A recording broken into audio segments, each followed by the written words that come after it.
Gary DePaul with Unlabeled Leadership, Episode 10, Dave Best and Integrity Without Reward. I'm excited about this one. Let's get started. When I'm overwhelmed with the negativity in the world, I know it's time to talk to Dave Best. Not because Dave's life is all positive. He's like everyone else. He has his problems and challenges.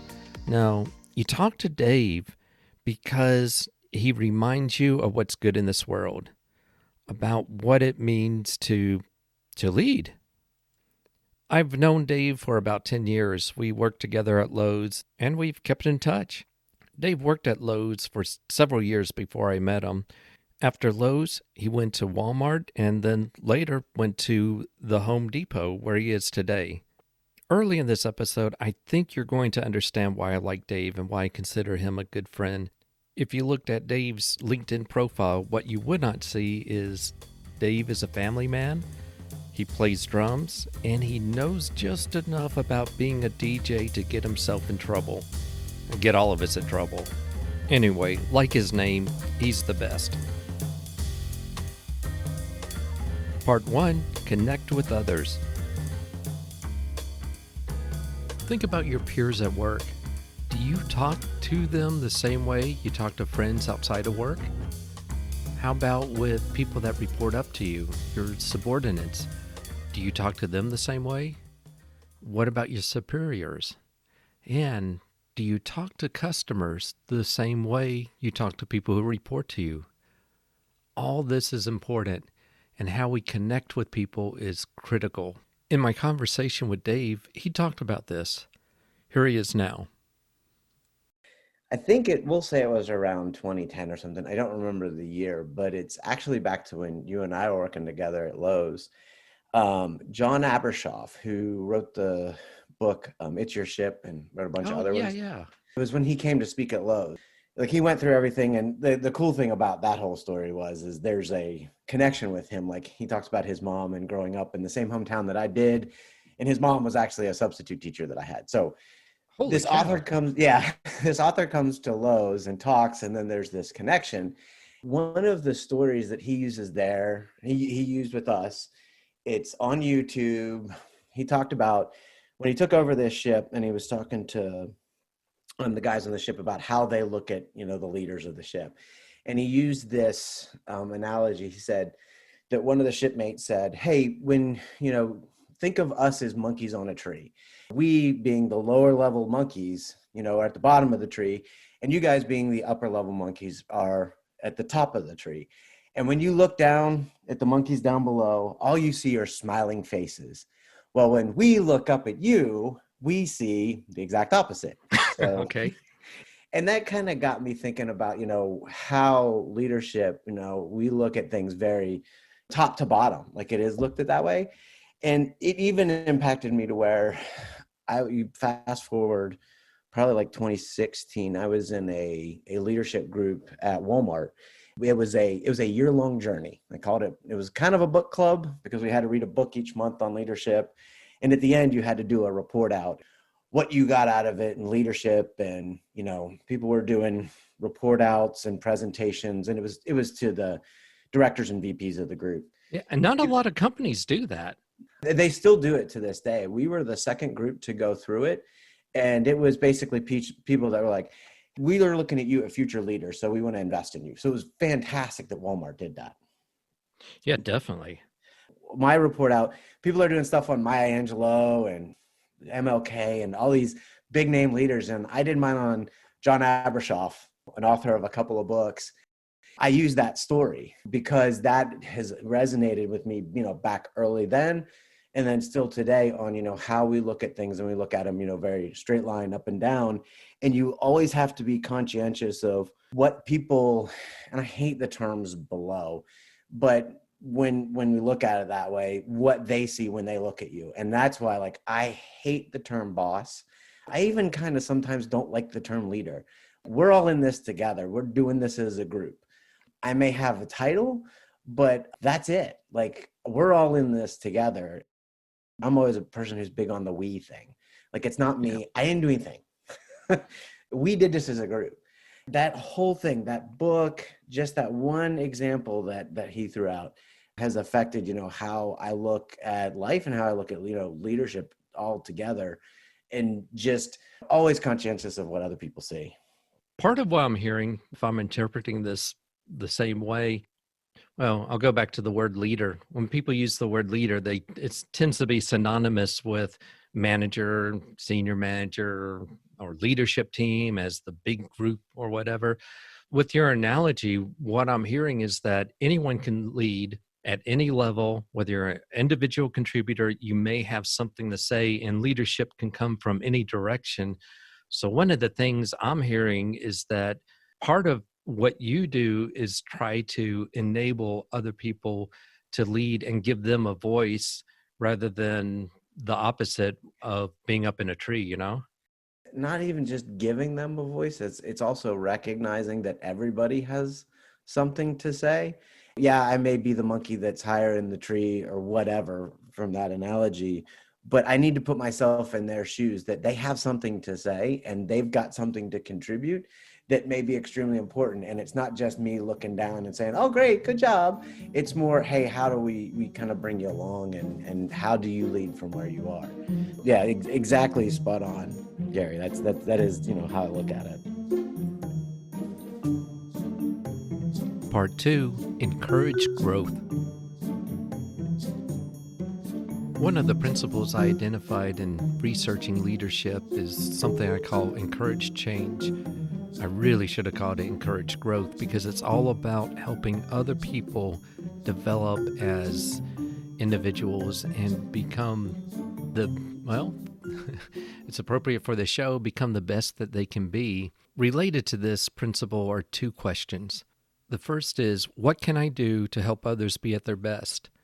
The second question is, what can I do to change the environment so people perform at their best? It's an important principle. Dave shares a story that is related to this principle. Here's Dave. This is funny. You set this up as, and, I read this and says, an example of how you or someone showed you leadership. And like the first part, I want to go, no, not me. Like, I don't like to talk, one of the things that I think some people struggle with is I don't like to talk about me. And I think it's just part of my DNA as really that team player. So I really don't like to give examples of these are things that I've done. I have got Larry Stone stories. When I was at Walmart, people have Mr. Sam stories about, what Sam Walton did and all that stuff. I had a leader at Walmart one time and said, it's nice that everybody has all these Mr. Sam stories. And in my case, like a Larry Stone story, we all should strive to have our own stories. I can't really say what somebody else perceives of me, but maybe somewhere there is somebody who's saying, hey, Dave Best did this thing for me. So you're going to have to go find that person to ask them to give you that. And that's kind of true with how leadership really is. It's the small acts. And a lot of times those who do the small acts don't realize the effect that they have on other people. And it's usually afterwards that you find out that how you may have led someone or supported someone in a way that made a substantial difference in their life and how they work. And you're right. And it's those little things that like small to me, or heck, maybe even I don't even remember. But to that person, it was something that meant something. To get into where somebody else showed me leadership. So Larry Stone at Lowe's, retired as president of the company several years ago. And I met him way back in like 1996. I was working in a store, and he was, I think he was the executive over stores at the time. And he came in the store. We had a brief conversation. And this was in Pennsylvania? This was back when I was in Pennsylvania. So far away from the corporate office in North Carolina. We just had a conversation, and I was graduating from school, and I was like, hey, I want to get a job at the corporate office. That's what I strive to do. I really like this company. I want to stay here. He's like, okay, well, I'll keep you in mind. And I was like, yeah, whatever. This guy doesn't care. I mean, he's running all the stores. There was like 600 at that time or whatever. Over the next year, I would email him and, try to find jobs that fit or whatever.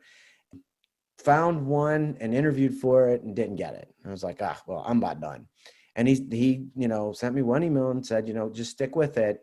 something will come up. We'll work on something come up.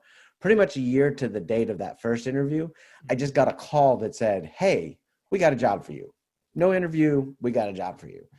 And it was a department I didn't know anything about. It was managing space in the stores, and ended up taking the position, moving down to North Carolina, and then get into a room, and Larry is sitting in that room. I'd only had really the one conversation and 3 emails with him. Lowe's is 600 stores again at this time. And, this guy's not going to remember me. We treat up to him like he was my boss's boss or something like that. And he wanted to meet everybody in the department.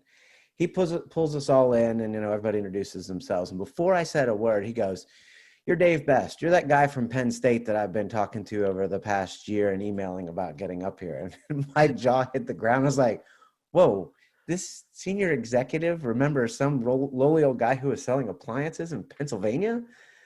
It just took me back, like that, this guy would remember me just from, that interaction. And that's Larry Stone. He remembers things that if I recall right, he remembered people. He remembered just about everything that happened.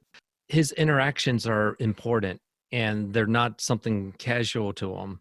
Yes, he remembers everything because it all means something to him. And, fast forward, that was 1996. Still to this day, I still kind of look at him as a mentor. I reach out to him probably on average, maybe once a year, maybe twice. If I have some big business decision or something in my career, like I will reach out to him. When I was at Walmart and I was debating moving to Home Depot, Larry was the first person I reached out to, long since retired. And he's like, hey, I think Home Depot is a great company. I think they're doing great things. Still a major shareholder at Lowe's. And he says, here's 3 people I want you, after you take the job, I want you to reach out to these 3 people and tell them you talked to me. My first days at Home Depot, I'm reaching out to executive level people because they knew Larry from way back when these people worked at Lowe's. That in amongst itself, that you got some guy that now he's retired. Like he's retired and does not need to take time out of his schedule to help me with anything. All he did was give me 3 names. I need you to go talk to these people. This relationship, how he has led me in just little things here and there. And I can go into stories of like how he saw something in a store walk and like got me to see something that I wouldn't normally see in a store walk, or, how he presented himself in front of groups. And how he, when he talked to you, he really talked to you. Like he was somebody who would, back then didn't have as many cell phones, but like he would put down his cell phone to talk to you. Yeah. And like he would engage with you. And to have somebody at that level, like have that conversation with you, to me, that's not something that happens. I mean, it hasn't happened to me since. Yeah, he really does a great job of encouraging people to grow and develop. And I love the story about Home Depot, about him connecting you with 3 people. That is just exemplary of wanting someone to grow and develop and to become better. And I know for a fact that part of what Larry has done for you, you do for other people. I was going to say that. That was the one time I was maybe going to say something about myself. Is one thing that I can say that I have work to do. There's a couple of people here at Home Depot that I have helped kind of get them here. There was a guy that I tried to hire at Walmart who didn't like the job that I offered him. So he took one with another part of the organization, HR. I don't know why he wanted to do that. Anyway, so he goes in and does some stuff at Walmart. And then like I had mentored him over some time and just, through connections, help him, grow his job. And now he's leading a team at Whole Foods. I know 3 people at Whole Foods. I was able to use, the connections and the people and the relationships that I built for 20 plus years in corporate retail to be able to do that. And it was not to get anything out of it for myself. Like it never is. Some people say that and then, well, I really do. No, like for me, it's like, hey, if I can help somebody in one way, that's, is it a way of pay it forward from what Larry did for me? I don't know. But like, there's something to be said for, hey, I was able to help somebody out. Don't ever need it returned. That was cool to be able to say that. I had a friend that worked over here and now he's at Whole Foods. being a giver, inadvertently, what happens is it comes back at you, but think of karma, but in a good way. Thinking of your colleague that you helped that ended up at Whole Foods, someone in that company may be saying, I'm starting a job at Home Depot. And that guy might say, you need to find Dave Best and you need to connect with him. It not only builds your reputation by doing those things, and I understand you're not intentionally trying to build your reputation, it's just a byproduct of giving to other people and helping them grow, develop mentally and morally.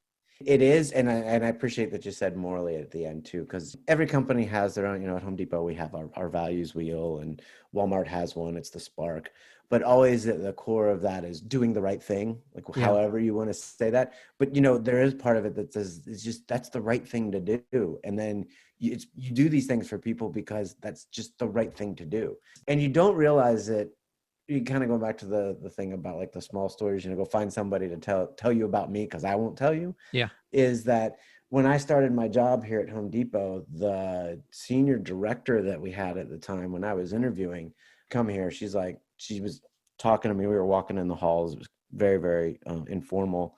And she said, I don't know you, but I know you from about 20 other people that have talked about you. And I was like, wait, here? And she said, no, my husband works for this software company. He knows all these people at Walmart and at Lowe's, and they have all these things to say from you. So I feel like I already know you, and I really don't even need to interview you.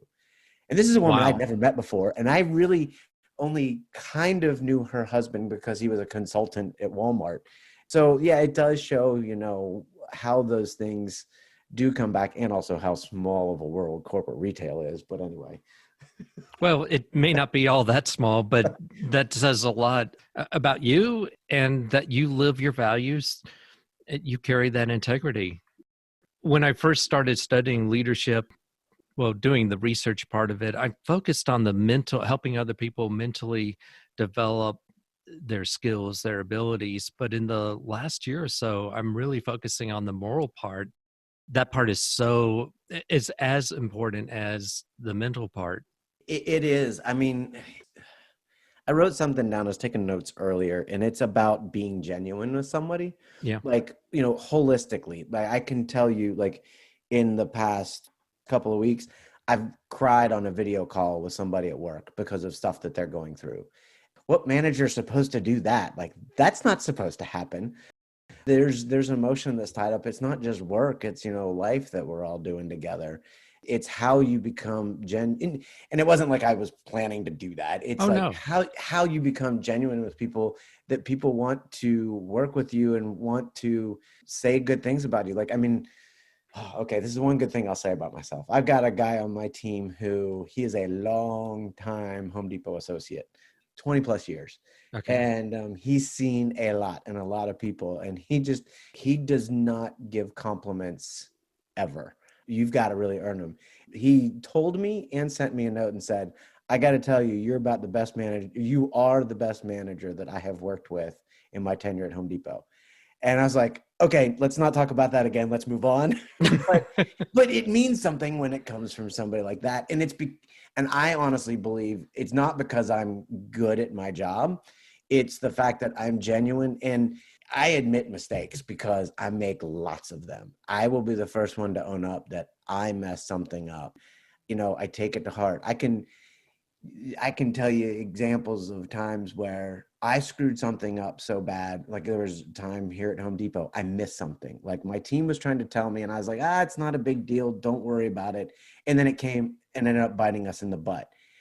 I apologized to everybody on my team, and I was like, that was on me. You guys were telling me this was a problem. I didn't believe you. I screwed up.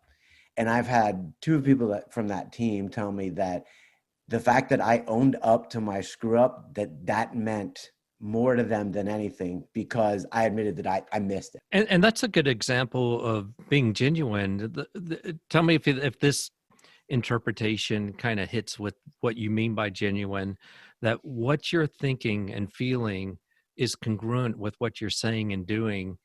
And there's no, I don't know what the word is, hidden agenda, or what you're saying is sincere and it reflects what you're thinking. Yes. But I tell people what they need to hear versus what I want to tell them. Because sometimes you don't want to Yeah. have a conversation with somebody, like whether it's one of those like hygiene conversations, like you got the guy that sneezes and coughs at work and like wipes his nose on his sleeve, whether it's like a conversation like that, or whether it's a you're failing at your job, you have to have those conversations with people and be genuine in those conversations and be like, not just you stink, this is bad. It's like, okay, we got to work on this together. Like Yeah. it really is. Your success is my success. Your failure is my failure. And for people to understand that, believe that, I think that's how you build that being genuine. Part 3, the real deal. If you listen to enough of these episodes, you're going to pick up on themes. One theme that you'll hear frequently and you'll start to tap into, and that's about authenticity. I'm not talking about the brand authentic leader. I'm just talking about the concept of what it means to be authentic. Here's Dave. It's funny, we were saying what somebody can take away. We kind of ended up there. Like I had written down some notes earlier, and being genuine is the one thing for me. If you can do anything, it's be genuine. Like I think we've all worked for leaders who are genuine. And then we've all worked with leaders, whether it's a boss or a peer or something like that of someone who acts like they're genuine, but you can tell that really below it all, they don't care. That being genuine, I think, is something that everybody can take away. And it's, for me, it's easy. It's in my DNA. It's the way that I've been. And I know for other people, like if you're more guarded, that's not something that's easy to do. Over my career, I've learned to kind of let those walls go down and just, if I'm struggling with something, my team knows about it. I don't pull it out of them. If they want to be reserved and not tell me anything, that's fine. I'm not going to pull it out of them. But I have found that if I'm genuine with my team, then they are more honest and genuine with me. We can accomplish more together, because if they see that I'm struggling with something and I own up to it, and then I've got somebody else who's struggling with something outside of work, family issues or death in the family or something like that, they're more open to talk to me about it and say, hey, I'm really struggling with this, all because they see that I'm open and I let them in. That's really the big thing that I think anybody can take away, is just be genuine, care, and actually really, truly care for your team. When you are genuine, when you talk that way, when you open yourself to being vulnerable, to acknowledging when you screw up, when you make mistakes, it has an effect. You're modeling that behavior. And second, people want to emulate that because it's so sincere. And what's great is well, I'm hearing you also saying it's part of your DNA. It's an area that you're so comfortable doing. It's so comfortable as part of your personality that it's like driving a car. When you first learn to drive a car, you'd struggle with all the mechanics of it, but then it kicks into some automation to where it's natural. And I get being genuine is a natural part of who you are and what you do. Yep. It is something that is a strength for me and something that I'm good at. So I do lean into it, but there is also a point where I may be good, but there's always room to be better with it. So it's like, how can I take that and just be more genuine with people? And I think maybe at the beginning of my career, it was there, but it is, morphed and mutated over the years to where it's something completely different now. And I think it's something you can always do is, whatever that strength is, you focus on that and you can change it. I think that's a good message, that being genuine, you know what that means, but it's something that you can continually develop. And I like how you say that. Yeah. As a younger person, it wasn't easy because you want to be guarded with everything and you don't want everybody to know where you fail and what sucks, because failure's bad. But, as you go along, you realize that everybody fails all the time. And that's how you learn. You talking to my kids in hockey, my kid who plays hockey, when he fails and stuff like that, it's not good to know, but you have to learn from it. You have to take that and you have to bottle it up and learn.